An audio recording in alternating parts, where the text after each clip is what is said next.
저는 크랜베리라고 하는 지능형 음원 분석 회사의 부사장으로 근무하고 있는 이근우라고 합니다. 반갑습니다, 여러분. 문재인 대통령 시절 때죠. 시절 때에 시작을 해서 다양한 그 분야에서 스마트 시티라는 부분으로 국가 공공기관뿐만 아니라 도시에서 사업들이 좀 진행이 되게 됐고요. 가장 큰 부분들은 사실은 이제 시민의 삶의 질의 향상을 위한 배려와 포용이라는 마음으로 스마트 시티 사업들이 좀 기획이 됐었습니다. 그래서 그 시민 서비스 부분에서 어떻게 우리 이 소프트웨어 회사나 하드웨어 회사가 비즈니스를 발굴하고 비즈니스를 만들어갈 수 있는지에 대해서 조금 말씀을 좀 드리도록 하겠습니다. 그때하고 조금 다르게 좀 변화한 부분들은 한 5년 전, 6년 전까지만 해도 IoT라든가 플랫폼, 그 다음에 인프라 구축 사업이었다면 지금 현재 스마트 시티 사업으로 그 확장되고 있는 부분들은 조금 더 인공지능이나 서비스들이 가미된 사용자 수용성 부분으로 사업들이 좀 많이 변했다. 이런 부분들은 조금 이해를 좀 해주셨으면 좋겠습니다.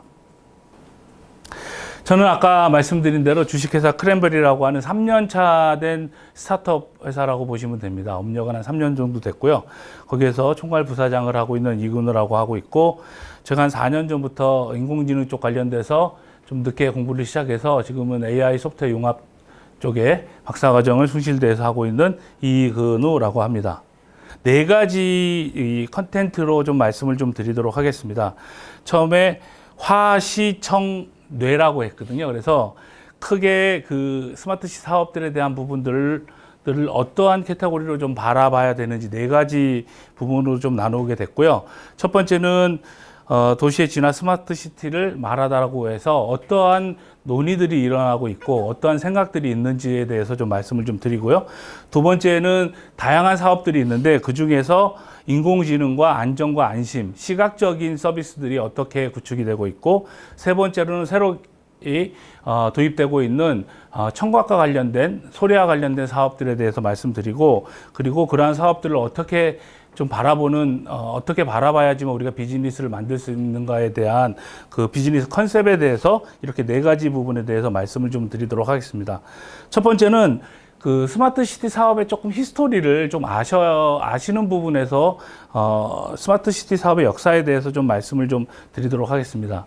사실 그 스마트 시티 사업은 1950년대부터 있었던 것 같아요. 우리나라 기준으로 보면 뭐 새마을 운동이라든가 국토종합 개발 계획, 그 다음에 80년대 들어와서는 통신 인프라 ICT 구축 사업들, UCT라는 사업들로 이어져 왔고요. 2000년대 초반 들어서 이제 스마트 시티라고 하는 그 데이터라든가 아니면 네트워크 인프라를 통한 그런 연결성에 대한 부분으로 진행된 사업입니다. 그래서 스마트 시티 사업은 뭐 단순히 21세기에 생긴 사업은 아니고요. 지속적으로 인류가 존재하고 도시가 건설된 중에서 계속 있었던 사업이라고 보시면 됩니다.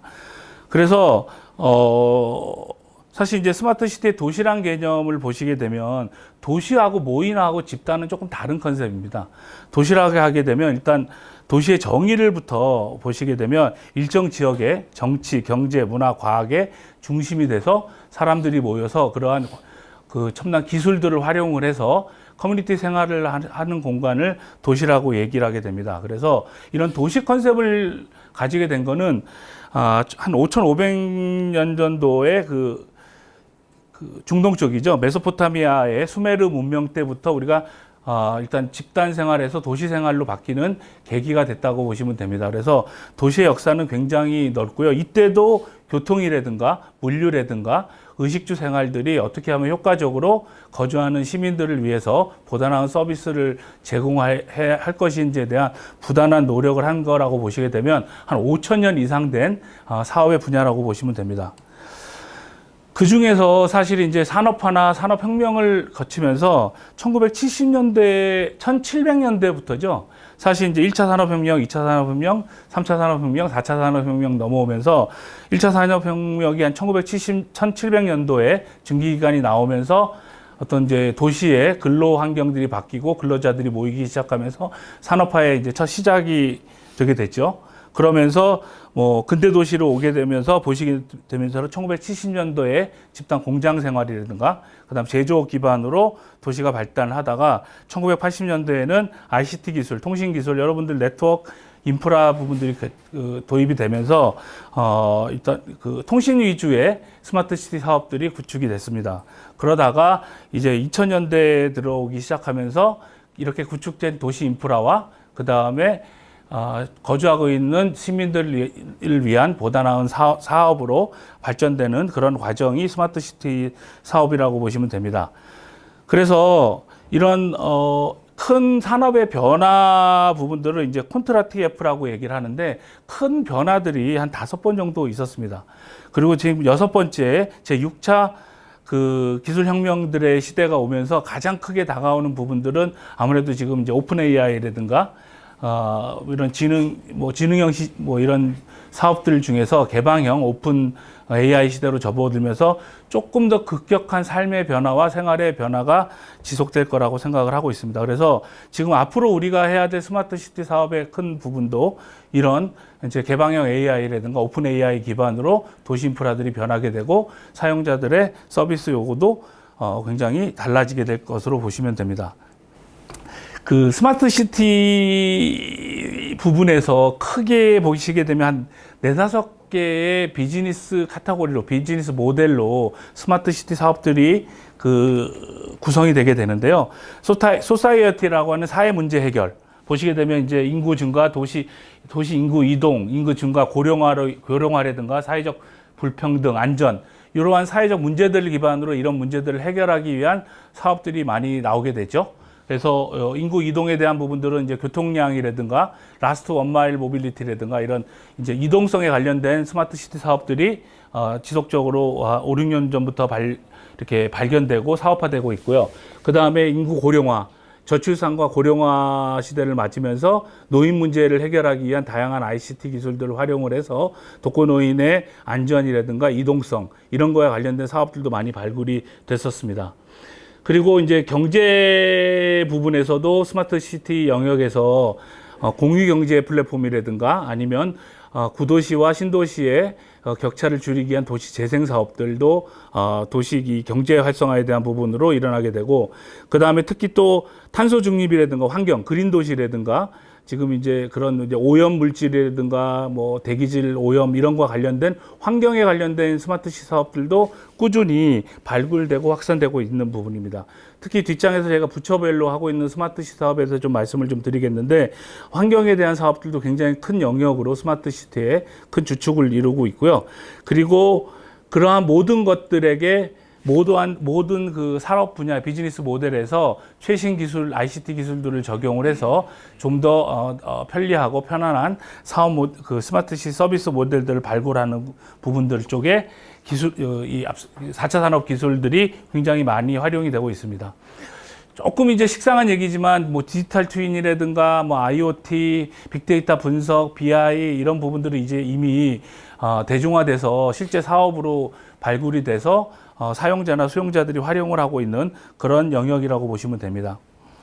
스마트 시티의 유형은 크게 한 3가지 유형으로 나누어져서 사업들이 일어나고 있습니다. 크게 신도시 개발이라고 하는, 저희가 이제 한 30년이 지나다 보니까 여기 판교, 분당이라든가 일산에 저희가 신도시라고 얘기했던 부분들이 다시 선도지구로 해서 이런 재생 사업이라든가 재건축 사업들이 일어나고 있잖아요. 이러한 것처럼 새로운 도시들을 이렇게 처음부터 설계할 때부터 스마트 시티 형태에 맞게 하는 그런 형태의 신도시 계획들에 반영이 되는 사업들이 있고요. 이런 사업들은 특히 초기 설계에 많은 4차 산업 기술들이 들어가고 있습니다.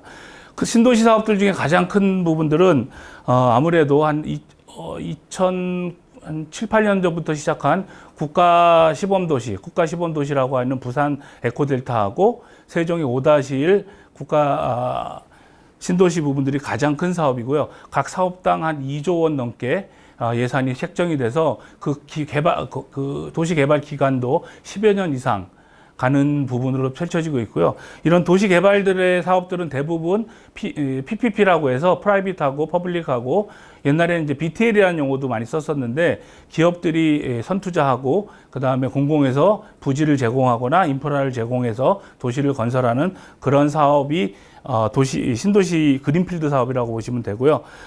이제 그레이필드라고 하는 이제 재개발 사업들은 사실 한 10년 전부터 굉장히 단기간에 길면은 뭐 2년, 짧으면 1년 안에 특정 버티컬의 사업들을 발굴을 해서 구축 완료 그리고 운영하는 그런 사업으로 대부분 재개발 사업들이 일어나고 있고요. 그다음에 도시 재생 사업들은 이미 운영하고 있는 노후 도시뿐만 아니라 지구들이 있습니다. 뭐 특정한 동네, 시군구에서 동들을 개량 개축하는 사업들을 국토부 위주로 진행하는 사업으로 되고 있습니다. 그래서 대부분 이런 이제 도시 계획 사업들은 국토교통부에서 스마트 시티라는 사업으로 지속적으로 진행을 하고 있는 사업이라고 보시면 됩니다. 부처별로 좀 확인을 해보면 크게 한 5개의 중앙부처에서 짧으면 이제 아까 국가시범도시 같이 한 10년짜리 이런 거 말고요. 한 1년에서 2년, 3년을 보시게 되면 이제 국토교통부가 가장 많은 사업들을 내고 있고 그 다음에 산업통상자원부, 과기부라고 하죠. 정보통신부, 그 다음에 국방부, 그 다음에 행안부 이렇게 한 5개의 중앙부처에서 사업들을 R&D라든가 시범사업이라든가 확산사업이라는 개념으로 사업들을 만들고 매년 한 10월쯤 되면 그 차기 년도에 새로운 사업에 대해서 RFP라든가 공모 계획들을 기업과 일반 대중에게 공개를 하고 있습니다.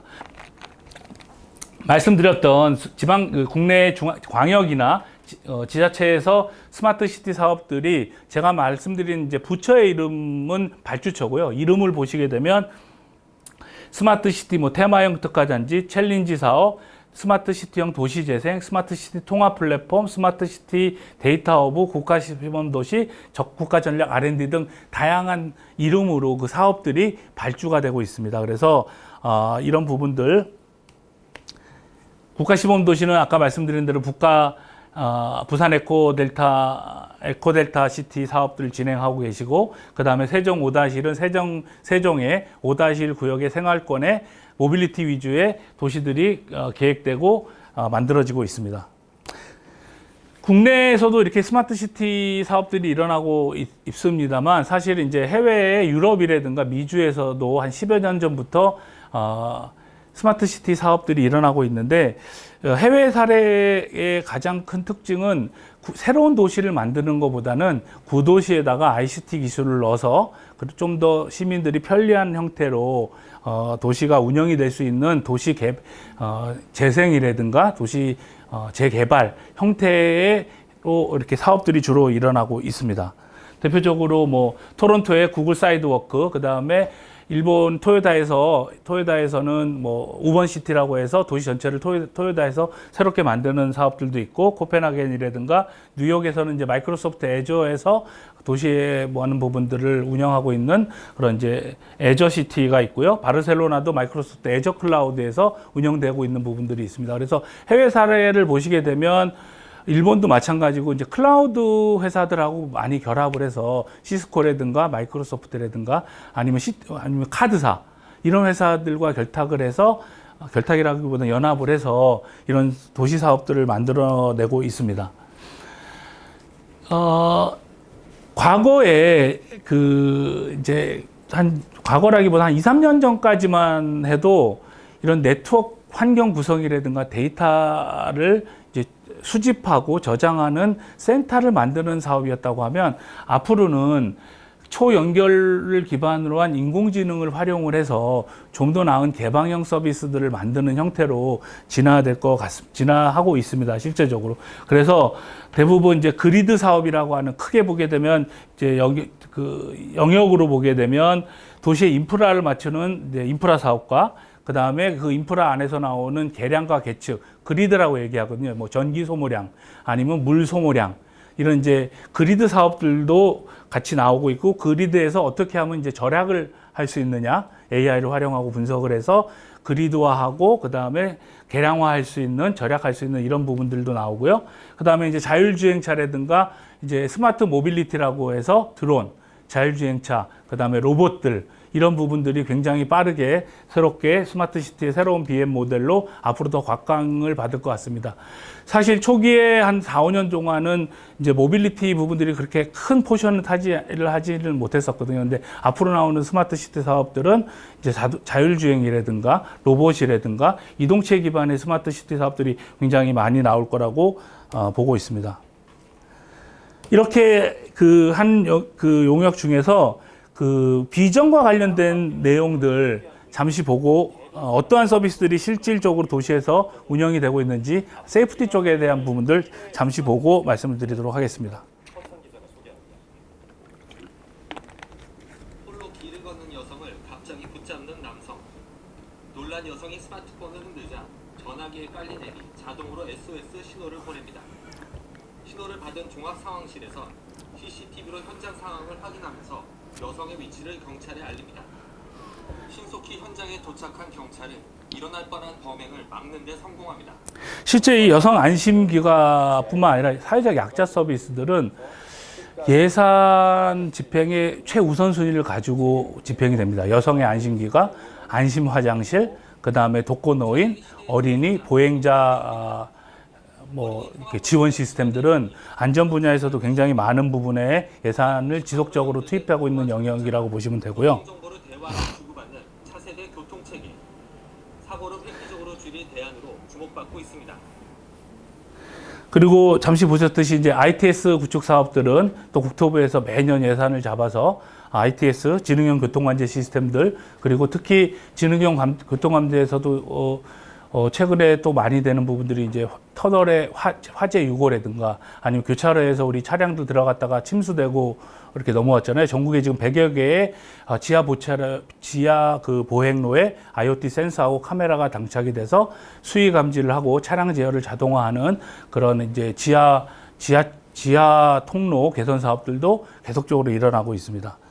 이러한 모든 사업들의 근간에 되는 안전시설물 사업들은 요새 그 예측하고 예방에 대한 부분들을 굉장히 포커스를 두고 있습니다. 그래서 단순 SI 사업자들뿐만이 또 저게 중요하겠지만 이런 특정 버티컬의 소프트웨어 솔루션들을 가지고 있는 이코시스템을 보유하고 있어야지만 사실 실제 차별화된 서비스들을 만들 수가 있습니다. 예전에는 그냥 단순하게 수집하고 표준화하고 플랫폼 구축 사업이었다면 앞으로 나오는 사업들은 전부 다 분석과 그 다음에 예방과 예측을 할 수 있는 서비스 솔루션까지 같이 제공할 수 있는 그런 스마트 시티 사업으로 구성이 되고 있습니다. 요게 이제 저희 그 안전과 관련된 기본 스택이라고 보시면 됩니다. 아주 표준화돼서 정형화돼서 하드웨어 인프라가 어떻게 구축되는지 말씀을 좀 드리고요. 그래서 카메라 부분이라든가 각각의 버티컬에 맞는 IoT 센서, 환경이라고 하면 환경 센서라든가 아니면 대기질 센서라든가 수질 센서라든가 센서들이 구축이 되게 되고요. 그 앞단에는 게이트웨이라고 하는 집적할 수 있는 라우터 장비들이 장착이 되고 이 라우터 장치들은 현장에 이제 함체 안에 대부분 들어가게 됩니다. 그래서 폴이라든가 요새 길거리에 가시다 보면 폴에 막 노랗고 하얗고 이제 함체들이 많이 생기잖아요. 거기에 이제 엣지 컴퓨팅 프로세스들이 많이 들어가다 보니까 그러한 이제 현상들이 보이게 되고 이러한 데이터들이 이제 GPU 서버라든가 CPU 서버로 오게 되고 스토리지에 저장되는 그런 형태로 구성이 되고 있습니다. 그리고 뒷단에 조금 말씀드리겠지만 이러한 부분들이 이제 스마트 시티 사업으로 가면서 DMZ를 구성하고 HCI 제품들이 들어오면서 그 다음에 대시민 서비스를 할 수 있는 클라우드 공공 서비스들도 사실 밀착하게 연결이 되고 있습니다. 그래서 특히 대시민 정보를 다루는 그 서비스들은 공고사항에 공공 클라우드를 활용해라. 공공 클라우드라고 하면 CSA 인증을 받은 네이버라든가 아니면 뭐 KT 클라우드라든가 아니면 뭐 SDS의 클라우드를 활용을 해서 공개 가능한 데이터들은 전부 다 프라이빗 클라우드가 아니라 퍼블릭 클라우드 안에서 할 수 있는 그런 인터페이스 장치들도 가지고 있어야 합니다. 실제 이제 지능형 CCTV 부분에서 어떻게 돌아가고 있는지 좀 말씀을 드리려고 하는데요. 요 윗단에 보시게 되면 크게 지능형 CCTV는 한 5단계로 나눌 수가 있습니다. 단순 이벤트 처리가 있고 클래시피케이션이라 해서 분류하는 거. 분류라 함은 사람인지 차량인지 특정 내가 원하는 클래스를 분류하는 거. 그 다음에 레코그니션이라고 해서 이게 뭔지 차량인데 차량의 택시인지 트럭인지 뎁스가 한 단계 넘어가는 부분이 있고요.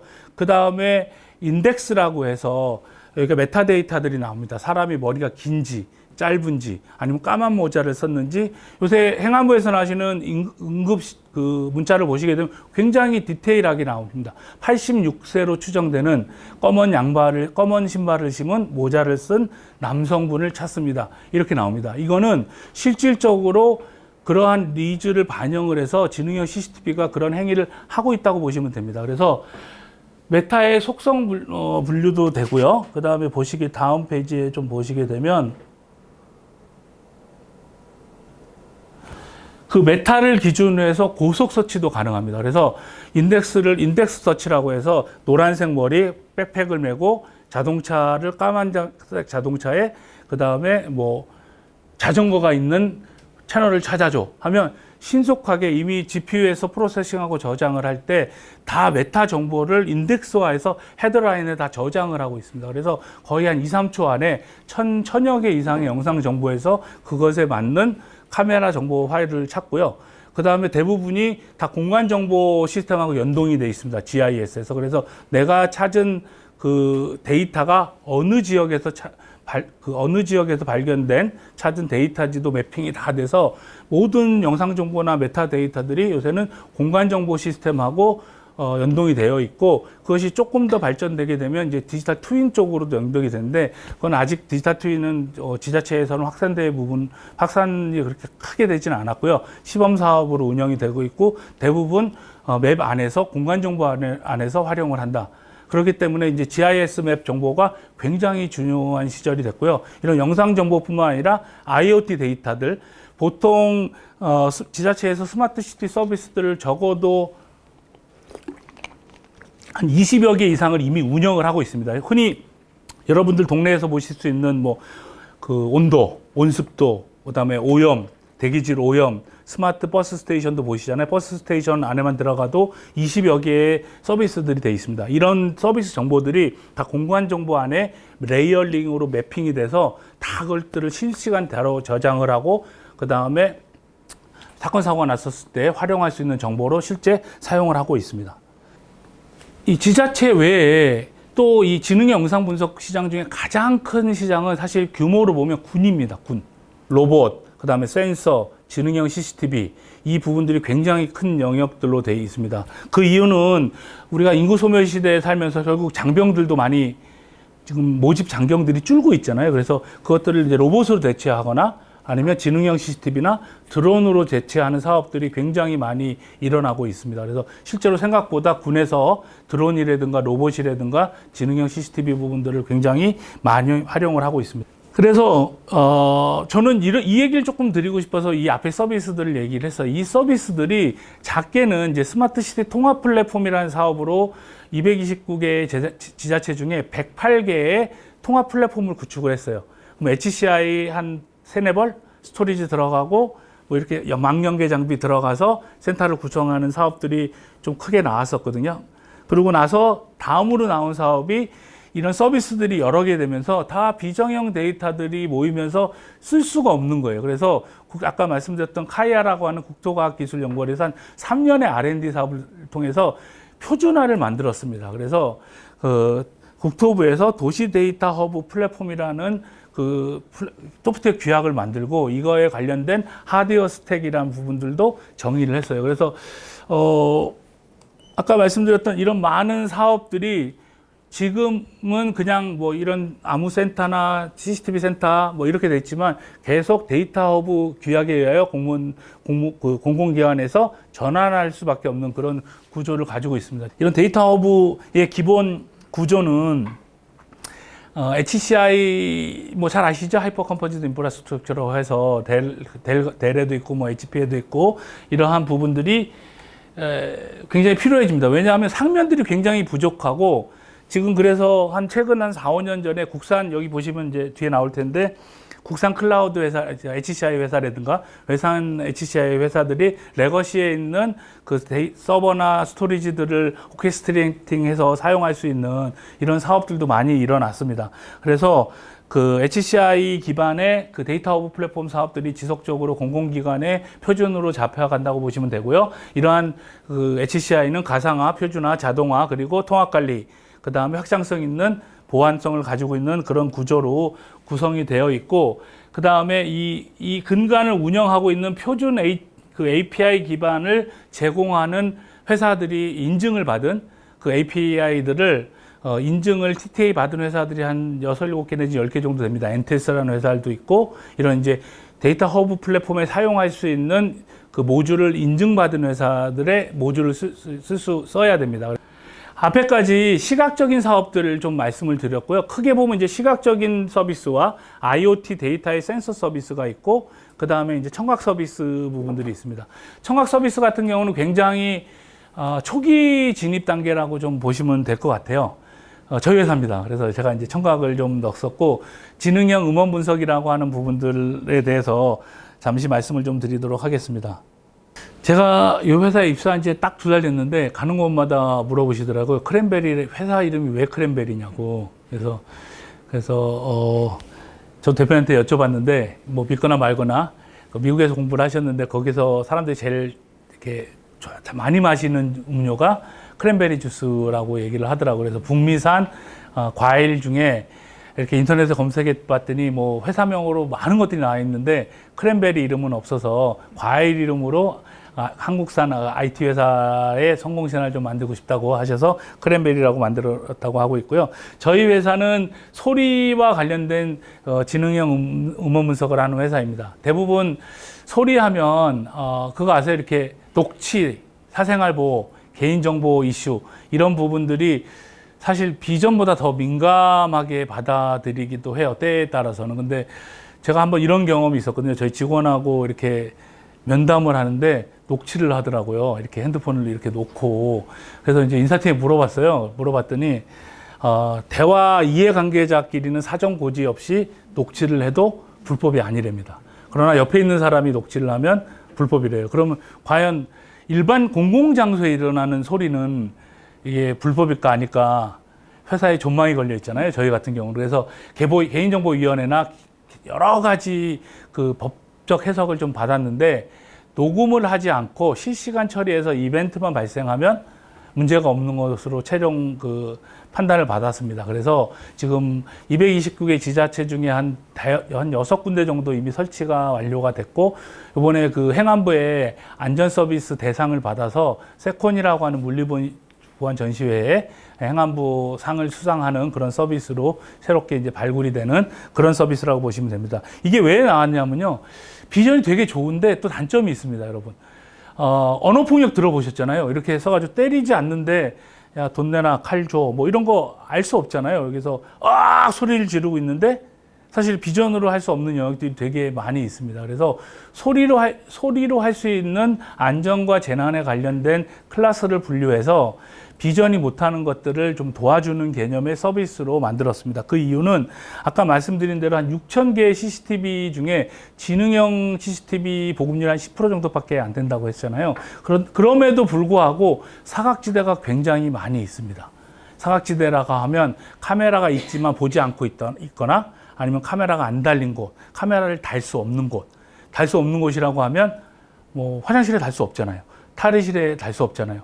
개인 상담실에, 학교 하늘이 뭐 이렇게 저희 뭐 이렇게 안 좋은 일도 있었지만 그 어떠한 이유에 의해서 달지 못하는 곳들이 굉장히 많습니다. 근데 저희 제품은 경량화돼 있고 아주 그 엣지 컴퓨팅을 활용을 해서 음원 분석을 할 수 있기 때문에 카메라가 달지 못하는 곳에 사각지대에 이 음원 장치를 활용해서 그 재난과 재해에 관련된 그러한 이벤트를 만들자라는 부분에서 만들었습니다. 그래서 실제적으로 어떻게 운영이 되냐고 말씀을 드리면, 이렇게 카메라가 설치하는 방법이 실제 현장에 가시게 되면 아마 길에서도 조금 이렇게 관심을 안 가지고 보셨는데 한 3가지 타입으로 카메라가 공공장소에 설치가 됩니다. 이렇게 그냥 폴대에 PTZ 카메라가 하나가 달려 있거나, 아니면 PTZ 카메라가 달려 있고 검지용 카메라라고 해서 고정형 카메라가 사방향으로 달려 있거나, 아니면 PTZ 카메라는 없고 검지용 카메라만 4개나 2개나 하나가 달려 있는 이런 3개의 형태로 구성이 되어 있습니다. 저희 장비는 PTG가 됐던 아니면 뭐 고정형 장비가 됐던 그 카메라 밑에 달려서 수음을 180도의 수음을 측정을 합니다. 그래서 두 개를 달게 되면 360도를 이렇게 커버링 할 수 있겠죠. 거기에서 사람의 음성 정보는 현재는 3개, 그 다음에 사물의 소리는 7개의 클래스를 서비스 모델로 넣어 있습니다. 사람이라 하면 살려주세요, 으악, 퍽, 이런 이제 사람이 위협에 달렸을 때 나오는 소리, 아니면 자동차, 사물 같은 경우는 이제 자동차로 한 이유는 저희가 1차 시장이 이게 공공장소라든가 아니면 뭐 교차로라든가 이런 지능형 CCTV가 달린 쪽이다 보니까 차량에 나오는 소리, 차량의 충돌음 소리, 아니면 뭐 이렇게 뚱뚱뚱 하는 크락션 소리, 아니면 사물에서 차량계에서 뭐가 떨어지는 소리. 그래서 한 7개의 소리를 수음을 합니다. 그래서 이 장비에서 수음을 하게 되면 스테레오 마이크가 2개가 달려 있어서 위상차를 통해서 어느 방향에서 소리가 났는지 측정이 가능합니다. 몇 메타 전방에서. 그래서 예를 들어서 살려주세요 소리가 한 270도, 여기서 보게 되면 한 뭐 3시 방향에서 소리가 났다고 하면 3시 방향에서 나온 소리가 뭔지를 분석을 하고 거기에 있는 달린 카메라에서 영상을 2-3컷 가져옵니다. 그래서 2-3컷 가져와서 사람의 소리였다면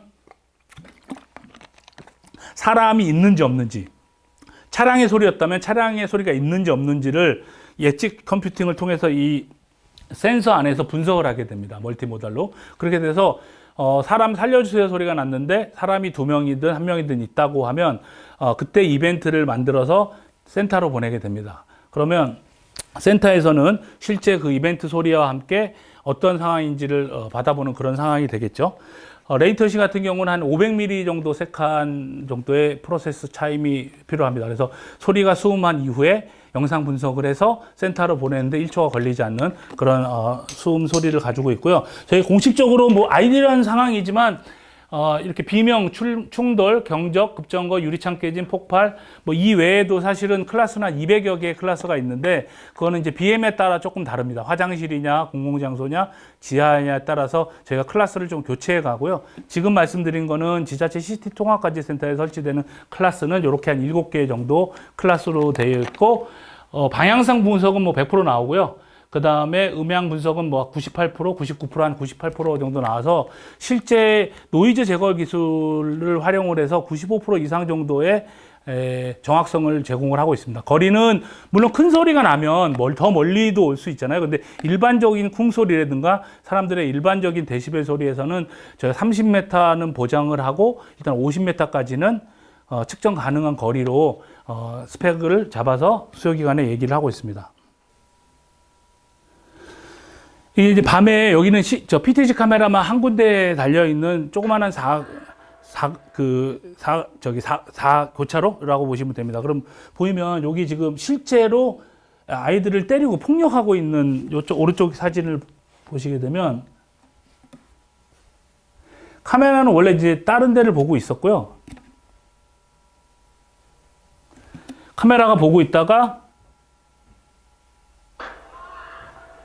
뭐 퍽 으악 소리 났죠. 그거 보시게 되면 여기에 요 화면에서 지금 해상도가 떨어져서 근데 실제 때리고 있는 그런 영상을 오른쪽에서 보실 수가 있습니다. 그래서 실제 물론 이제 검지용 카메라가 있고 그다음에 PTZ 카메라가 있고 지능형 영상 분석이 있어도 조도라든가 그다음에 비가 오는 날이라든가 그리고 대부분의 범죄의 범행은 카메라를 피해서 하고요. 다 보고 하지 애들이 뭐 카메라 밑에서 그렇게 하지 않습니다. 그래서 실질적으로 이렇게 폭력, 폭행, 학교 아니면 교차로의 주회 이런 부분들의 뭐 좋은 피드백을 받아서 실제로 사업화가 되고 있습니다. 그리고 요거 같은 경우는 이제 터널에서 일어난 교통사고 관련된 부분인데요. 비전에서 할 수 없는 부분이 또 한계가 좀 있습니다. 그래서 비전 같은 경우는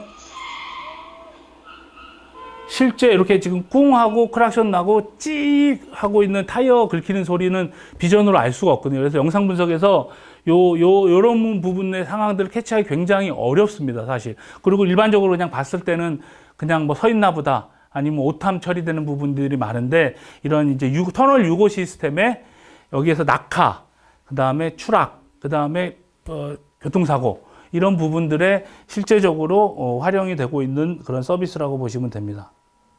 그래서 실제 도시에서는 많은 소리들이 나고 있고요. 무언가 얘기를 하고 있습니다. 그 사물이, 사람이. 근데 우리가 이제 사실 여러 가지 법령이나 여러 가지 제약 사건들 때문에 이런 부분들을 이제 아직 케어하지 못했던 서비스들을 이렇게 지능형 영상 분석이라고 하는 부분에서 실제 건물의 승강기 쪽, 저희가 지금 SK텔레콤 그룹하고 3주 전인가 화장실에서 사람이 돌아가셨대요. 근데 사실 그날 발견 못하고, 왜냐면 이제 문 잠겨 있고 뭐 청소 아주머니 퇴근하고 나면 그 안에서 이제 돌아가셨는데 그 다음날 아침에 그 발견을 한 사례가 있습니다. 그래서 텔레콤에서도 일반적으로 이제 카메라가 못 닿는 곳에는 비상벨이라든가 레거시하게 전통적으로 이렇게 벨을 누르면 살려주세요 뭐 할 수 있는 이런 시스템들이 많이 설치되어 있는데, 그걸로는 실제 진짜 위험 위기 사항을 닥쳤을 때 이렇게 극복하는 시간이라든가 환경이 부족함을 많이 알고 계시거든요. 그래서 이런 음성으로 할 수 있는 부분들이 이제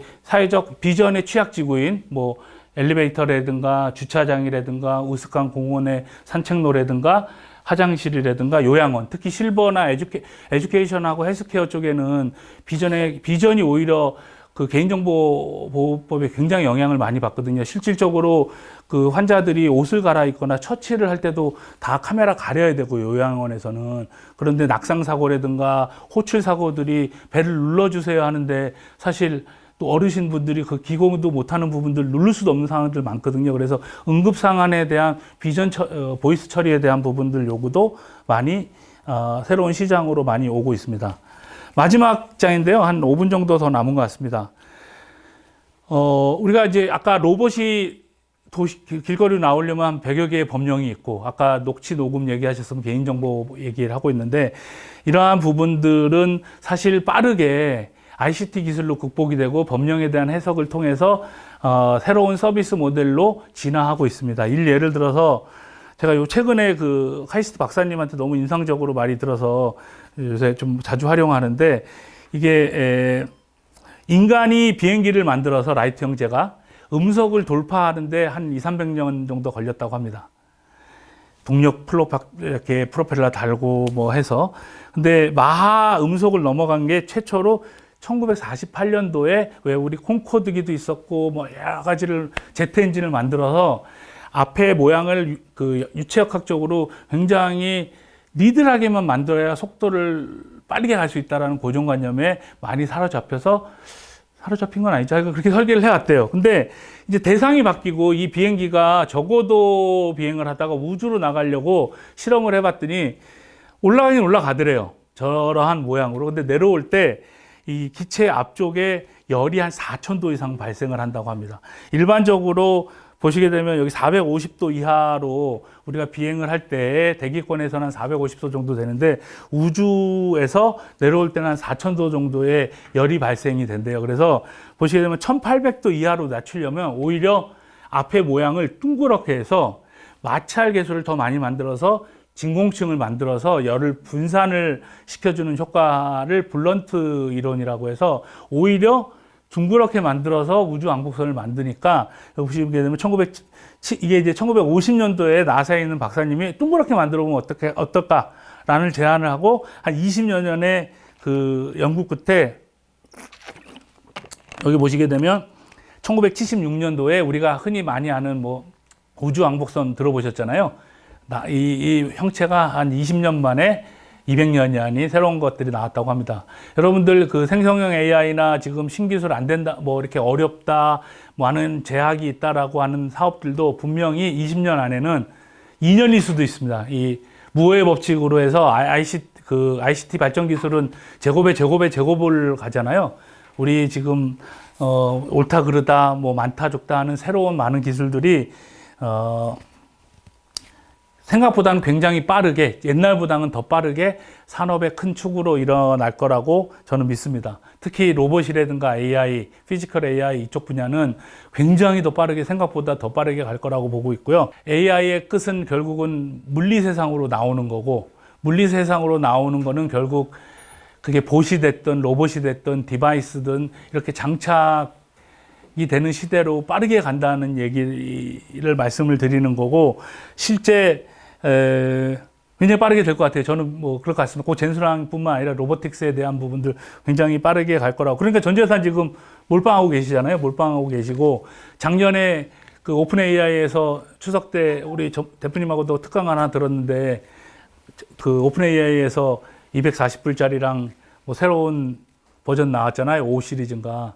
그거는 실제적으로 로봇에 탑재될 인공지능의 AGI 버전의 제로 원 버전이라고 얘기를 하더라고요.